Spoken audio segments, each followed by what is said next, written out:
Well, I'd like to veer over to the issue of security. One of the things, one of the promises of the APC during campaigns was to increase the capacity and capability of Nigeria's military, police, and other security agencies through the employment of more personnel. Yes, there's no gainsaying that there's been progress made with routing the Boko Haram insurgents, but another crisis has reared its head in the Fulani headsmen. Would you say how do you think the government hopes to resolve the situation that it's faced with?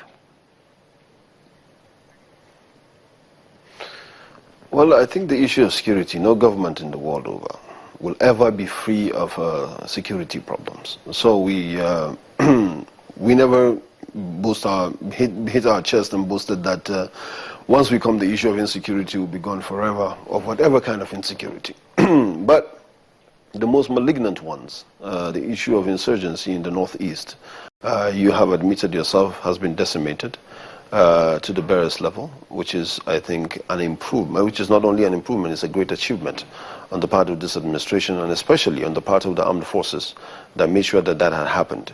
They had gotten the political will and the support needed from the commander-in-chief. And the issue of other insecurity challenges that we have across the country, it's a problem that the government is concerned about. And I do know that recently the Minister of Interior and the Minister of Agriculture came together and tried to form some kind of partnership of how to create ways in which they can protect both the farmers and allow people that have had years of tradition of rearing their cattle. Would you say the Buhari administration has been fixated on solving one particular issue, and while focusing on one issue, another seems to fester, because that seems to be what played out with the issue of the Boko Haram insurgents and the Fulani headsmen and the anti-corruption fight, and while the economy was taking a nosedive? Would you say the government is usually fixated on one matter while allowing other areas to suffer? No, I don't think that would be appropriate to say. The soldiers who are fighting in the northeast are not the ones who are fighting against anti-corruption, for example. So the government is not fixated on one thing. Of course, you know, government is multidimensional. It's focusing its fights on all the fronts and all the challenges. Each one needs a methodical approach. And some of these insecurity challenges come with their undertones of ethnicity or religion or tradition or environmental issues. So there are a lot of things that needs to be put in place and a clear perspective.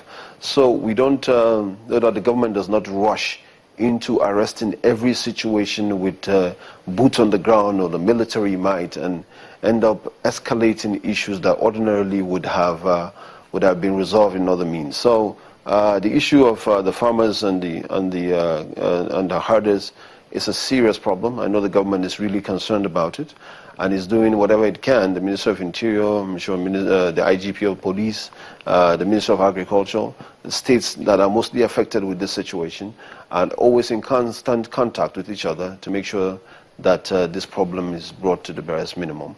And I do know that for a fact that the government condemns anyone, and no matter who he is, bearing arms, illegal arms, to either protect himself. The job of the government is to protect people. No one in this country there's no law that allows people to carry arms to protect themselves. So thank you very much. Thank you very much, Mr. Ismail Ahmed, APC youth leader. Thank you very much for sharing your thoughts with us on the program. Well, that's our package. I'm not APC youth leader. I'm not APC youth leader. Okay.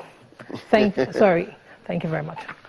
Thank you very much for sharing your thoughts with us on the program. Well, that's our package for the program today.